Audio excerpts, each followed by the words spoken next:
Throughout history, there have been countless disasters that shocked entire countries. For weeks, newspapers covered them. People couldn't stop talking about them. They dominated headlines and seemed impossible to forget. But time passes. Years go by, and most of these events slowly disappear from public memory.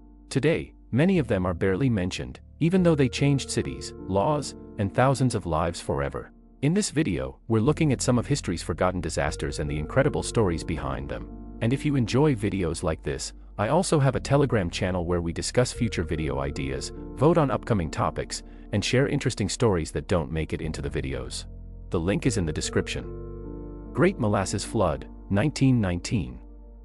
The Great Molasses Flood happened on January 15, 1919, in Boston's North End. At the time, this area was a busy working-class neighborhood, filled with homes, businesses, workers, horses, and street traffic. Near Commercial Street stood a massive steel storage tank owned by the United States Industrial Alcohol Company. The tank was used to hold molasses, which could be processed into industrial alcohol. Industrial alcohol was important at the time because it was used in products like chemicals, explosives, and other industrial materials. The tank itself was enormous. It stood about 50 feet tall and held around 2.3 million gallons of molasses. But there was a serious problem. The tank had been poorly built. People living nearby had complained about leaks for years. Molasses would seep from the seams, and children in the neighborhood would reportedly collect it in cans. Instead of properly fixing the structure, the company allegedly painted the tank brown to make the leaks harder to see. On the day of the disaster, Boston had suddenly become warmer after several very cold days. A fresh shipment of molasses had also been added to the tank. The combination of temperature change, pressure, and the already weakened structure created the perfect conditions for failure. At around midday, the tank ruptured. Witnesses later described hearing a deep rumbling sound before the steel walls burst apart. Then a massive wave of molasses rushed into the streets. The wave was estimated to be around 25 feet high and moved at roughly 35 miles per hour. Because molasses is thick and heavy, it did not behave like normal water. It crushed buildings, lifted vehicles, knocked people off their feet, and trapped victims underneath the sticky liquid. Horses were unable to escape. Wooden structures were torn apart. The Boston Elevated Railway was damaged, and nearby buildings were pushed off their foundations. Rescue work was extremely difficult. People trapped in the molasses could not simply be pulled out easily. The liquid became thicker as it cooled, and rescuers had to fight through a heavy, sticky mass that covered streets, wreckage, and victims. In total, 21 people were killed and around 150 were injured. The disaster led to years of legal battles. The company initially tried to blame the explosion on sabotage, but investigators later found that the tank itself had been structurally unsafe. The case became one of the largest legal actions of its time in Massachusetts. In the years after the disaster, construction and engineering rules became stricter. Large structures could no longer be built with the same lack of oversight. Plans had to be reviewed more carefully, and engineers became more legally responsible for the safety of their designs. What sounded like one of the strangest accidents in American history turned out to be a serious industrial disaster caused by ignored warnings, poor construction, and a company that failed to fix a dangerous problem before it was too late. Great Smog of London, 1952. The Great Smog of London began on December 5, 1952. At the time, London was still heavily dependent on coal. People used it to heat their homes, factories burned it for energy, and power stations around the city consumed enormous amounts of it every day. During early December, a period of unusually cold weather settled over southern England. As temperatures dropped, Londoners burned even more coal than usual. Unfortunately, much of this coal was low quality and contained high amounts of sulfur. Normally, smoke and pollution would rise and slowly disperse into the atmosphere. But this time, something different happened. A weather phenomenon called a temperature inversion formed over the city. Instead of warm air rising, a layer of warmer air sat above the colder air near the ground, acting almost like a lid. The smoke had nowhere to go. Over the next few days, pollution from millions of fireplaces, factories, vehicles, and power stations became trapped over London. The city slowly disappeared beneath a thick yellowish-black fog. Visibility became so poor that in some places people could barely see a few feet in front of them. Drivers abandoned their cars. Buses stopped running. Even underground trains became overcrowded because they were one of the few transportation systems still operating. People struggled to find their way home. Some used walls and fences to guide themselves through the streets. The smog also made its way indoors. It entered houses, offices, shops, and even theaters. Some movie screenings were cancelled because audiences could no longer see the screen. At first, many Londoners thought it was simply another fog. Fog was common in the city, but this one was different. The air burned people's eyes and irritated their throats and lungs. Hospitals quickly began filling with patients suffering from breathing problems. Elderly people, children, and those with existing respiratory illnesses were especially vulnerable. The smog remained over London for 5 days. When weather conditions finally changed and the fog lifted, the true scale of the disaster became clear. Around 4,000 additional deaths were initially linked to the event. Later studies suggested the real number may have exceeded 12,000. Tens of thousands more people became ill. The Great Smog of London became one of the deadliest environmental disasters in British history. It also changed the country permanently. Public outrage pushed the British government to act. In 1956, Parliament passed the Clean Air Act, which introduced major restrictions on smoke pollution and encouraged cleaner forms of heating and energy. What looked like an ordinary winter fog turned out to be a deadly combination of weather conditions, heavy coal use, and air pollution that brought one of the world's largest cities to a standstill. Lake Nyos Disaster, 1986. The Lake Nyos disaster happened on August 21, 1986, in northwestern Cameroon. Lake Nyos is a deep crater lake that sits inside an ancient volcanic region. From the outside, it looked peaceful. Small villages surrounded the lake, and local families depended on farming and livestock for their daily lives. But beneath the lake was a hidden danger. Because the area was volcanically active, carbon dioxide gas slowly seeped upward from deep underground. Over many years, the gas dissolved into the cold water at the bottom of the lake. Eventually, an enormous amount of carbon dioxide became trapped beneath the surface. Scientists still do not know exactly what triggered the disaster. One possibility is that a landslide disturbed the lake. Another theory suggests that a small volcanic event or sudden cooling of the water caused it. Whatever the trigger was, something caused the deep layers of the lake to suddenly rise. As the water moved upward, the pressure dropped. The dissolved gas rapidly escaped from the water, much like opening a shaken bottle of soda. Within moments, Lake Nyos released an enormous cloud of carbon dioxide. The gas itself was invisible, odorless, and heavier than air. Instead of rising into the sky, it flowed down the surrounding valleys and spread across nearby villages. People had no idea what was happening. Many simply went to sleep and never woke up. Others collapsed while trying to escape. Animals were also affected. Cattle, birds, and wildlife were found dead across the area. When survivors later returned to some villages, they discovered an almost silent landscape. Homes were untouched. There were no signs of fire, explosions, or flooding. People and animals had simply fallen where they had been moments before. In total, approximately 1,700 people lost their lives. More than 3,000 cattle also died. It became one of the deadliest natural disasters in modern African history. The event shocked scientists around the world because very few people had ever considered that an entire lake could suddenly release enough gas to kill thousands of living things. After the disaster, researchers studied the lake extensively. They discovered that large amounts of carbon dioxide were still collecting at the bottom. To prevent another catastrophe, engineers installed special degassing pipes inside the lake. These pipes slowly bring deep water to the surface, allowing the trapped gas to escape gradually instead of building up again. Today, Lake Nyos appears calm and beautiful. But beneath its surface, one of the strangest and deadliest natural disasters in modern history serves as a reminder that even an ordinary-looking lake can hide dangers that are completely invisible. Sampoong Department Store Collapse, 1995. The Sampoong Department Store collapse happened on June 29, 1995, in Seoul, South Korea. At the time, the Sampoong Department Store was one of the largest and most popular shopping centers in the country. The 5-story building covered more than 1 million square feet and attracted thousands of visitors every day. It contained hundreds of stores, restaurants, offices, and recreational areas. To most people, it looked like a symbol of South Korea's rapid economic growth. But the building had serious problems long before it collapsed. Construction began in the late 1980s. Originally, the structure was designed to be an apartment complex. During construction, the owner decided to turn it into a department store instead. This change required major modifications to the building's design. Several support columns were removed to create larger open spaces for shoppers and escalators. According to later investigations, engineers warned that these changes could weaken the structure. The warnings were ignored. Additional problems appeared over the years. The building's owner reportedly ordered heavy air conditioning units to be installed on the roof.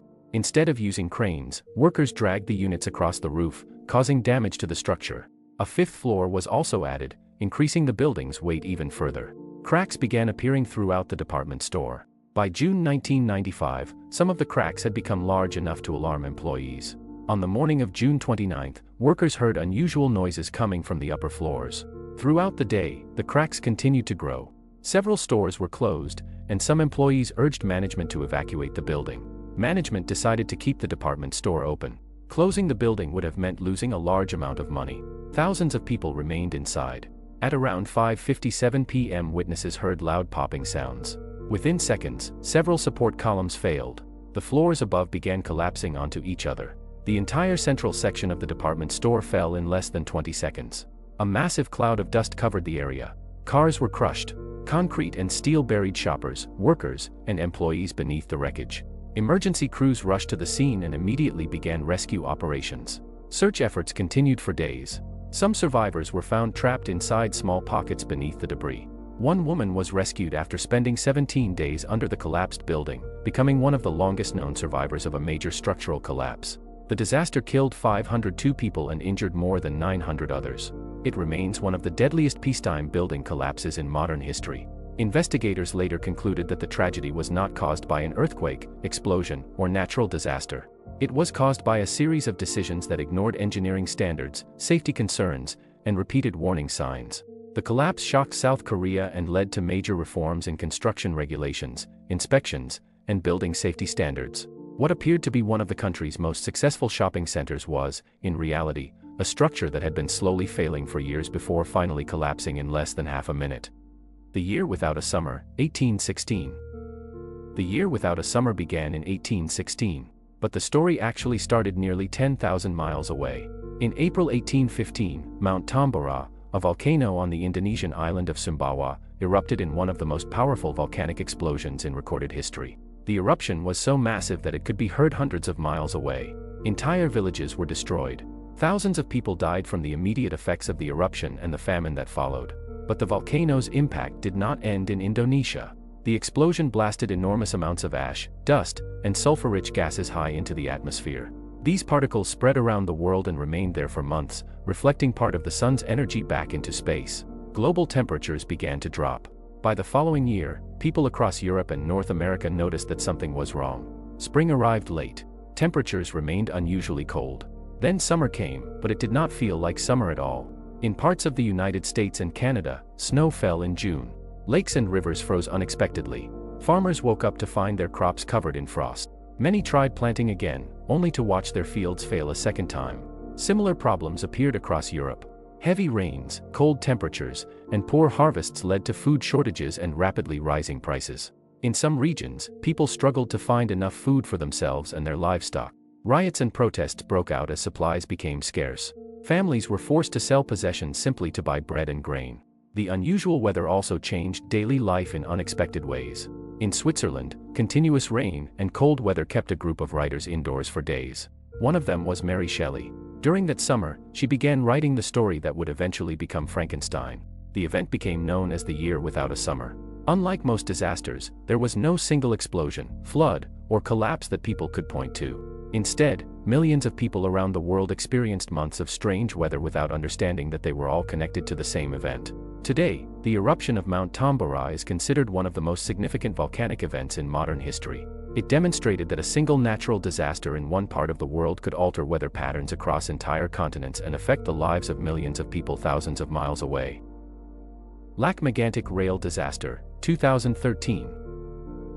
The Lac-Mégantic rail disaster happened on July 6, 2013, in the small town of Lac-Mégantic, Quebec, Canada. The town had a population of only around 6,000 people. On summer weekends, the downtown area was usually busy. Restaurants stayed open late, bars were full, and many people were still outside even after midnight. That night, a freight train carrying crude oil was traveling through the region. The train was more than a mile long and consisted of 72 tank cars loaded with oil from North Dakota. Earlier in the evening, the train had been parked on a section of track several miles uphill from the town. After a small fire developed on the lead locomotive, firefighters were called to the scene. The fire was extinguished, and the locomotive was shut down. But sometime later, the train's air braking system gradually lost pressure. The train was left on a slope. One by one, the brakes could no longer hold its enormous weight. Shortly before 1 a.m. the train began moving. There was no engineer inside. No one was controlling it. The train rolled downhill in complete darkness, picking up speed as it approached the town. A few minutes later, it entered Lac-Mégantic. Several tank cars derailed near the center of town. Then they ruptured. The crude oil ignited almost immediately. A massive fireball rose above the buildings. Explosions followed. People who had been sitting in restaurants only moments earlier suddenly found themselves surrounded by fire and collapsing structures. Windows shattered across the town. Entire blocks caught fire. Emergency crews arriving at the scene described flames that could be seen from miles away. The fire continued burning for days. By the time it was over, 47 people had lost their lives. Much of downtown Lac-Mégantic had been destroyed. More than 2,000 people were forced to leave their homes. Investigators later concluded that the disaster was not caused by a single failure. It was the result of multiple problems involving train securement procedures, equipment issues, and operational decisions. Today, the center of Lac-Mégantic looks very different from the town that existed before July 6, 2013. For many residents, a normal summer night ended in a matter of minutes because an unmanned train carrying millions of gallons of crude oil was slowly rolling toward their town while they had no idea it was coming. Halifax Explosion, 1917. The Halifax Explosion happened on December 6, 1917, in Halifax, Nova Scotia, Canada. At the time, World War I was still underway, and Halifax was one of the most important ports in North America. Ships carrying troops, supplies, and ammunition regularly passed through its harbor on their way to Europe. On that morning, two ships were entering a narrow section of the harbor known as the Narrows. One of them was the SS Imo, a Norwegian relief ship. The other was the SS Mont Blanc, a French cargo vessel. From the outside, the Mont Blanc looked like an ordinary ship, but its cargo was anything but ordinary. The vessel was carrying more than 2,900 tons of highly explosive materials, including TNT, picric acid, and benzol. The amount of explosive material on board was enormous. If it detonated, the ship itself would essentially become a giant bomb. At around 8:45 a.m. the two ships collided. The impact was not particularly violent, and at first it did not seem like a major accident. But barrels of benzol on the Mont Blanc were damaged and spilled their contents. Almost immediately, a fire broke out on the deck. Crew members on the Mont Blanc knew exactly what was on board. They understood that the situation could become catastrophic. Unable to stop the fire, they abandoned the ship and escaped to shore. The burning vessel continued drifting through the harbor. Meanwhile, people in Halifax gathered along windows and waterfront areas to watch. For many residents, it looked like an unusual harbor fire. Some workers climbed onto rooftops for a better view. Children stopped on their way to school. Others stood at office windows watching the smoke rise into the air. Very few people knew that the ship was carrying one of the largest explosive cargoes ever assembled. About 20 minutes after the collision, at 9:04 a.m. the Mont Blanc exploded. The blast was enormous. It instantly destroyed much of Halifax's Richmond district. Buildings collapsed. Entire streets disappeared beneath debris. Trees were stripped of their branches. The force of the explosion shattered windows nearly 50 miles away. The pressure wave was so powerful that people miles from the harbor were knocked to the ground. A section of the ship's anchor, weighing over half a ton, was thrown several miles by the explosion. The blast also generated a tsunami inside the harbor. Water rushed onto the shoreline, carrying debris and damaged boats. Then another disaster followed. It was winter. Many homes had been destroyed, windows throughout the city had shattered, and thousands of people suddenly found themselves outside in freezing temperatures. In total, approximately 2,000 people were killed and around 9,000 were injured. Entire neighborhoods were devastated. At the time, the Halifax explosion was the largest human-made explosion in history. It would hold that record until the atomic bombings of World War II almost 3 decades later. The disaster transformed Halifax forever. It led to major improvements in emergency response planning, building standards, and the handling of hazardous cargo in ports around the world. What began as a relatively minor collision between two ships lasted only a few seconds. But for the people standing along the harbor that morning, an ordinary day ended with one of the most powerful explosions the world had ever seen. Bhopal Disaster, 1984. The Bhopal Disaster happened during the night of December 2 and December 3, 1984, in Bhopal, India. At the time, Bhopal was a rapidly growing city with hundreds of thousands of residents. On the outskirts of the city stood a pesticide plant owned by Union Carbide India Limited. The factory produced chemicals used to manufacture pesticides for agriculture. One of those chemicals was methyl isocyanate, often called mic. Mic is an extremely toxic substance. Even small amounts can seriously damage the eyes and lungs. Large amounts can be fatal. For years, concerns had been raised about safety conditions at the plant. Several systems designed to prevent accidents were either malfunctioning, turned off, or operating below standard. Production had also slowed, and cost-cutting measures had reduced maintenance and staffing. Late that night, water somehow entered one of the storage tanks containing methyl isocyanate. The chemical reaction that followed caused the temperature and pressure inside the tank to rise rapidly. Workers noticed problems, but events were moving quickly. Inside the tank, pressure continued increasing. Shortly after midnight, a safety valve opened. A massive cloud of toxic gas escaped into the air. The plant was located close to densely populated neighborhoods.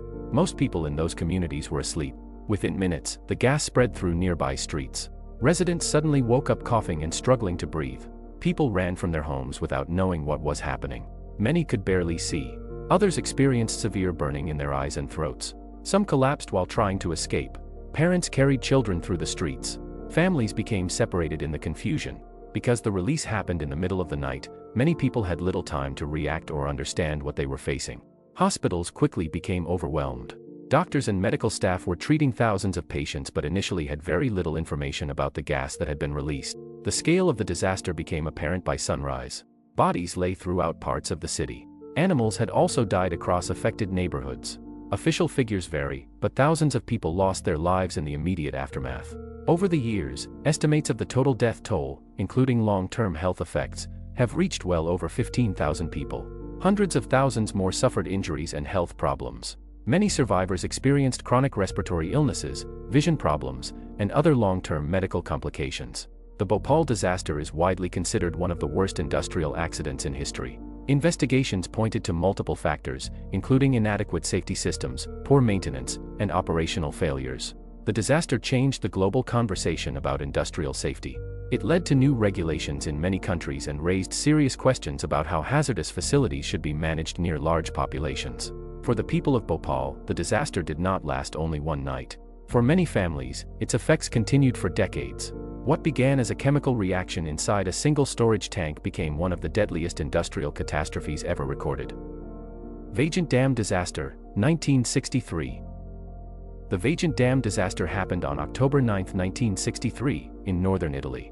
At the time, the Vajont Dam was considered an engineering masterpiece. Standing about 860 feet tall, it was one of the tallest dams in the world. The project was designed to generate hydroelectric power and was seen as a symbol of modern engineering and progress. The dam itself was incredibly strong. Ironically, it would survive the disaster almost completely intact. The real danger was not the dam. It was the mountain beside it. The reservoir sat beneath Monte Toc, a steep mountainside overlooking the lake. Even before the dam was completed, some engineers and geologists had concerns about the area. The mountain had signs of ancient landslides. Small movements in the rock had already been observed. As water levels in the reservoir rose and fell, parts of the mountain slowly began shifting. Cracks appeared. Trees tilted. Roads became distorted. Some residents living nearby noticed changes in the landscape and became worried. The warning signs were there, but the project continued. Over the following months, the movement of the mountainside accelerated. Engineers attempted to control the situation by lowering and raising the water level, hoping the mountain would stabilize. Instead, the slope became even more unstable. Then came the night of October 9th. At around 10:39 p.m. an enormous section of Monte Toc suddenly broke away. Approximately 260 million cubic yards of rock and earth collapsed into the reservoir. The landslide was massive. To put it into perspective, it contained enough material to bury entire city blocks hundreds of feet deep. The mountain did not slowly slide into the lake. It fell at incredible speed. Within less than a minute, the entire mountainside crashed into the reservoir. The impact displaced an enormous amount of water. A gigantic wave formed almost instantly. Part of the water surged backward inside the reservoir. Another portion rose above the dam. Then it happened. A wall of water estimated to be over 800 feet high swept over the top of the dam. The dam itself remained standing, but the water did not. It raced down the valley below. Entire villages had almost no warning. The town of Longeron was directly in its path. Within minutes, streets, buildings, and homes disappeared beneath the flood. People were asleep. Some may have heard what survivors later described as a sound similar to continuous thunder. Others likely never knew what was happening. The force of the water was so extreme that entire structures were swept away. Cars, trees, and debris were carried through the valley. When daylight arrived, parts of the landscape were almost unrecognizable. Entire neighborhoods had simply vanished. Around 2,000 people lost their lives. The disaster shocked Italy and the rest of the world. One of the most astonishing facts was that the dam itself had survived. The structure that engineers feared might fail was still standing. Instead, it was the landscape surrounding it that became the source of the catastrophe. Investigations later concluded that the disaster was not an unpredictable act of nature. Warning signs had existed for years. The instability of the mountainside was known. The risk had been underestimated. Today, the Vajont Dam still stands in northern Italy. The reservoir is gone, and the valley below has long since recovered. But the enormous concrete wall remains as a reminder of one of history's deadliest engineering disasters, a tragedy in which the structure survived, yet thousands of people living beneath it did not. And those were some of history's forgotten disasters. Some were caused by nature, others by human decisions, but all of them became part of history. I also have a Telegram channel. If you're interested in topics like these, feel free to join. The link is in the description. Until next time.